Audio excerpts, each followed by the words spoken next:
Isaías capítulos 22 al 24. Seguramente te haya pasado que hayas ido con alguien y te haya dicho, ¿no te has fijado en...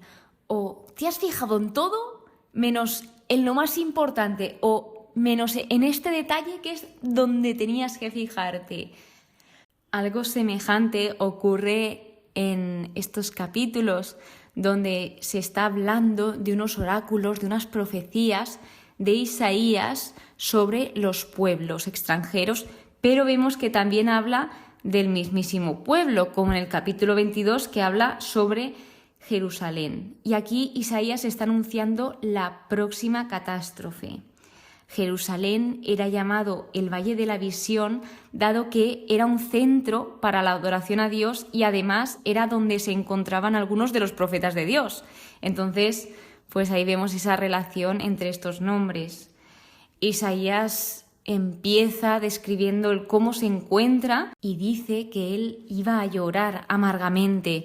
Todo esto cuando vio venir el juicio de Dios contra el pueblo de Dios. Es que Isaías había estado hablando de los pueblos de alrededor, de otros pueblos. De hecho, esta parte se llamaba oráculos sobre los pueblos extranjeros, pero incluso habla del mismo pueblo, porque Dios hace justicia con todos los pueblos. No hay uno que diga, bueno, de este no le voy a hacer caso, que hagan lo que quieran y que se cometa lo que se tenga que cometer. No, a Dios le importamos todos y Dios es un Dios justo, por lo que sea el pueblo que sea, si hay alguna injusticia, Él va a corregir esto para que se haga justicia.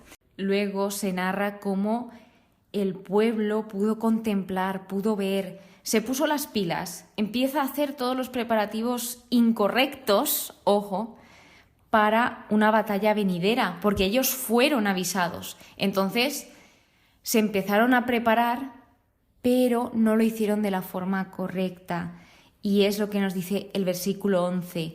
Pero no os fijasteis en su hacedor, ni visteis al que desde antiguo lo tenía todo dispuesto.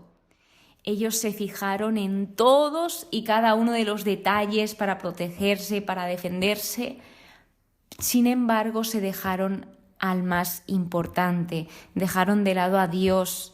Y esto fue lo que hizo que todo lo que hiciesen fuese en vano, no sirviese para nada. Esto sinceramente nos puede pasar, que nosotros nos estemos centrando en una cosa, que tengamos todo, entre comillas, bajo control, pero se nos escape lo más importante, porque tal vez de eso dependa todo lo demás. Por lo que, si continuamos, vemos esa relación que tiene Isaías con Dios, donde en el versículo 14 dice, pero Yahvé Sebaot me reveló personalmente que este pecado no será perdonado hasta que muráis.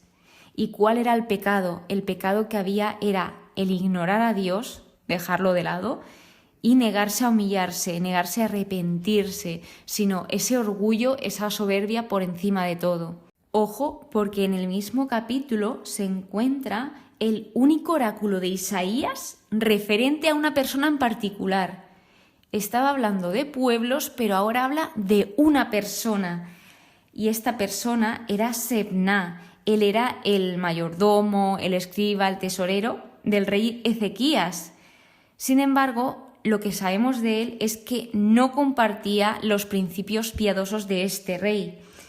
Y Dios dijo que le iba a tirar de ese pedestal, que lo iba a destruir de su cargo.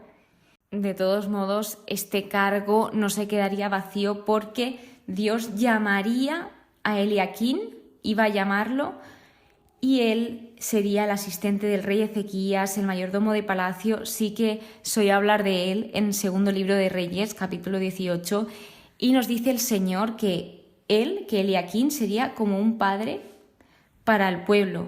La diferencia que había entre Sebna y Eliaquín es que Sebna tenía todo su corazón puesto en esa ambición egoísta. Todo para él, era un orgulloso, era una persona soberbia. En cambio, Eliaquín, él tenía su corazón dirigido al Señor. En el versículo 22 dice que abrirá y nadie cerrará, cerrará y nadie abrirá. Y esto, más tarde en la Biblia, se convierte en la profecía del Mesías, donde vemos que el Mesías tiene toda la autoridad tanto en el cielo como en la tierra. Pero esto ya lo profundizaremos mucho más adelante. En el capítulo 23 está hablando contra Tiro, que Tiro era una ciudad líder de Fenicia y era la gran potencia marítima del comercio. ¿Qué se profetiza aquí? La orgullosa ciudad de Tiro será humillada y Yahvé Sebaot planeó profanar el orgullo y acabar con toda magnificencia. Esta fue derrotada por asirios y babilonios, que Dios los usó para convertir a la ciudad en ruinas.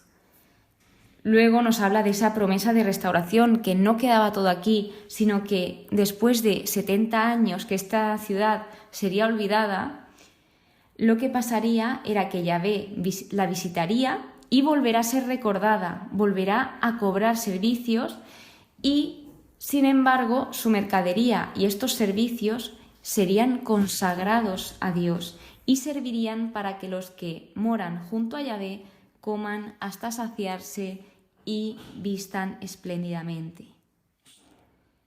Aquí se termina esos oráculos sobre los pueblos y empieza un nuevo apartado que habla sobre el Apocalipsis.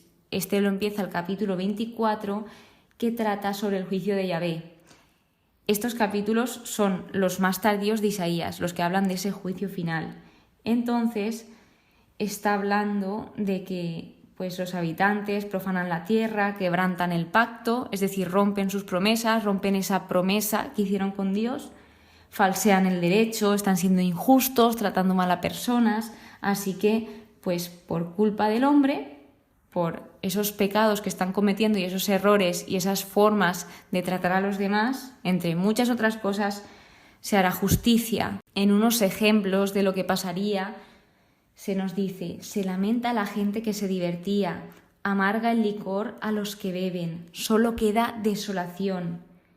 Algunos, también habla por otra parte de otras personas, que alzan su voz, que aclaman a Yahvé, que alaban, porque incluso en sus juicios el Señor muestra esa grandeza y esa gloria que Él tiene. Entonces, lo que se nos explica aquí, esto lo extraje de un estudio bíblico, y es que el propósito de Dios en el juicio no es simplemente la venganza o el resentimiento, sino que es traer un mundo nuevo y glorioso, es hacer todas las cosas nuevas. Pero sobre todo lo que se tiene en mente aquí en estos capítulos es que se haga justicia, corregir a las personas para que sean personas justas y vivan una vida en plenitud. Por lo tanto, no sé si lo habrás pensado a lo largo del capítulo, pero hay una pregunta que nos puede dejar, una pregunta para reflexionar, que es: ¿en qué te fijas? ¿En qué nos fijamos? ¿Realmente nos estamos fijando en cosas útiles? ¿Nos estamos fijando en lo esencial? Ahí lo dejo para que reflexiones.